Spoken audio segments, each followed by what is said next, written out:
Good morning, Larry Seidlinger reporting from Lincoln Health. I'm at the Cove's Edge this morning, and my guest is Cheryl Doublestein. She's the Executive Director of Cove's Edge, and we're going to bring you an update on this COVID-19 pandemic that has covered our nation here in the last 5 or 6 months. Ms. Doublestein, thank you very much for taking a few minutes out of your busy day. Happy to be here. Last time we checked in, there was no coronavirus cases across Lincoln Health's long-term care facility. Is that still the case? That is absolutely still the case. We are crossing our fingers and our toes and keeping it out of our buildings. What do you attribute to the success? How did you make that all happen?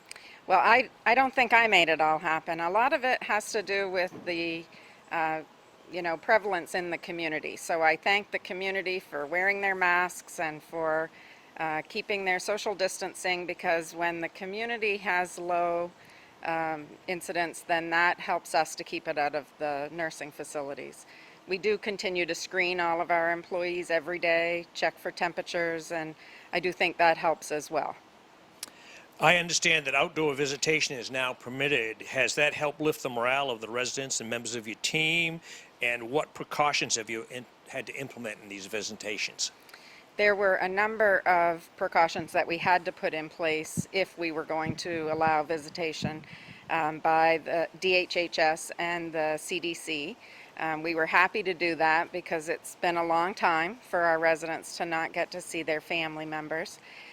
So we had to do outdoor visits only and had to either maintain a 6-foot space between the visitor and the resident while masked and the visitor being screened, or we had to provide some sort of barrier.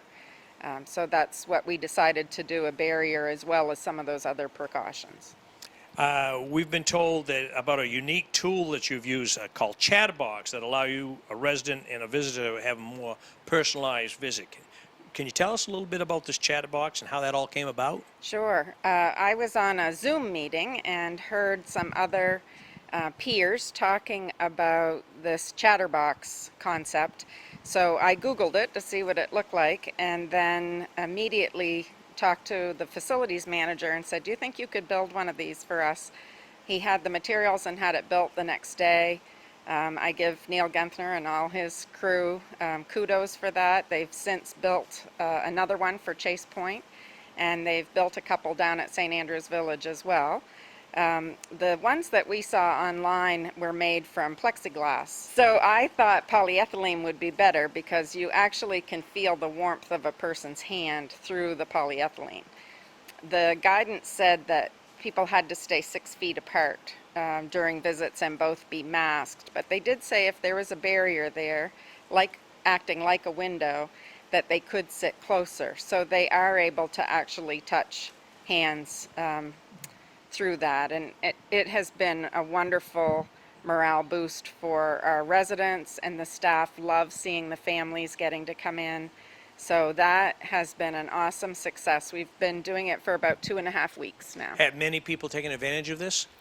Yes, we started off with just 12 visits permitted in the first week, and I think we did 15.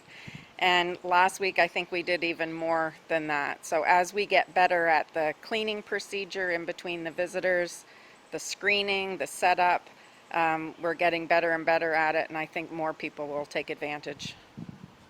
Can you share for the folks at home, Ms. Doublestein, what it's meant to be part of this Lincoln Health team for you personally? You mentioned Mr. Genthner, your facilities manager and whatnot, how he came to overnight almost produce this Chatterbox. What has it meant to you personally to be part of this team?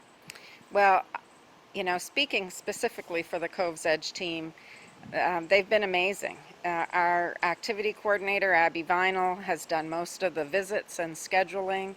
She will do schedules anytime that work for our families because she feels so strongly about the importance of making that connection again. Working here has been awesome through this difficult time because there's been so much support in place from Lincoln Health and Maine Health, helping us to make sure we have the necessary equipment and that we are doing best practice and following the best guidance that we can. So I'm proud of the team, and I'm proud to work here. Well, thank you.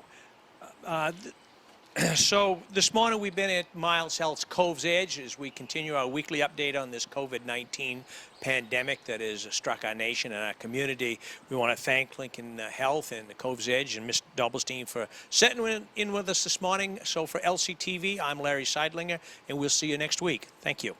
Joining me now is Dr. Russ, and we have just a few questions. He's the Associate Vice President of Medical Affairs here, and we have a few questions for him as we're at Cove's Edge. Dr. Russ, thank you for taking a few minutes. There seems to be a lot of information out there now about testing. Can you tell me who can get tested here at Lincoln Health as of today? Yeah, there is certainly a lot of information, and there is still confusion, and we apologize for that. We're trying to get information just as quickly as everybody else is. As of today, July 1st, we continue to test all the people that we've tested in the past, which are people with symptoms. We are testing people who are either going to be admitted to the hospital for unrelated reasons, and we're testing people who are going to the operating room. So everyone who is going to end up spending time in the hospital gets tested. In addition, we're now able to test people who are asymptomatic and who have an established relationship with Maine Health or with Lincoln Health. We're not able to test everybody. You need to have an identified potential risk factor, and so that risk factor could be travel to a state where there is a higher prevalence of the illness. It could be that you have been in a large crowd and are concerned about exposure. It could be that you have been exposed to someone who you know has COVID-19, but you don't have symptoms. It could be that you live in a group home or another congregate living arrangement, or it could be that you're a first responder or a healthcare worker. So these are people without symptoms but who have risk factors for contracting COVID-19. And I know that's confusing, but if you do have questions, just give us a call at one of our primary care offices and we can direct you to the right place. So my question is, Dr. Rush, you still need a doctor's appointment or a doctor's recommendation to get a test? You still do, yes. We don't yet have a situation where you can just drive up and get a test without any... Like what you see on TV, exactly these people right. in long lines exactly right. in other places. Yep. What else has changed on the testing front? Well, we now can do what's called mid-turbinate testing. So if you've had a test, you know that the nasopharyngeal test is pretty uncomfortable. It goes in through your nose and feels like it's tickling your brain. And it's not necessarily painful, but it's a sensation that is unforgettable. And now, so that has been the testing that we've had. Now we do mid-turbinate testing, which is a swab that goes just partway into the nose, and it's much more comfortable, and it allows those folks who are doing the testing to wear much less in terms of protective equipment. So that's going to help us preserve equipment as well. Does one have a choice in which test he gets? Well, if you have symptoms, you are going to get the nasopharyngeal, the deep testing. If you don't have symptoms, if it's more of an administrative test, if you don't have symptoms but you're coming in for a procedure in the operating room, then you'll have the less invasive test. Will Lincoln Health be participating in the governor's plan to expand testing? We plan to, we hope to, we have applied to be part of that program, and today is July 1st, which is the day that it was advertised as going live. We don't yet have information about when and how we're going to be involved in that program. And that is what people are calling the Swab and Send program, which would allow you, as you say, drive up, get a test, send it to the state, and get results within a couple of days without a doctor's note. We are hoping to be involved in that. We don't yet have confirmation that we are involved in that program. Dr. Ross, kind of a loaded question. What do you lay the reason why Maine hasn't been infected like these other states? You know, it's multifactorial. Some of it's got to be luck. Some of it has to do with the fact that we do tend to live fairly remotely and isolated just in our day-to-day lives compared to some of the major hotspots. Some of it is not luck. Some of it has to do with the fact that we're doing a great job masking when we're supposed to and distancing appropriately.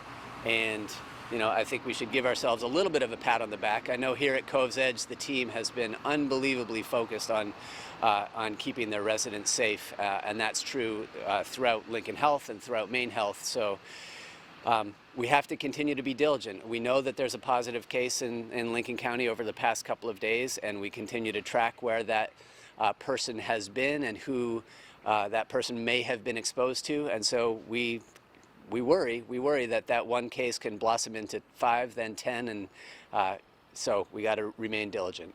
Okay, Dr. Andrew Russ, he's the Associate Vice President of Medical Affairs here. Dr. Russ, thank you very much for taking a few minutes Okay. this morning. Thank you, Larry.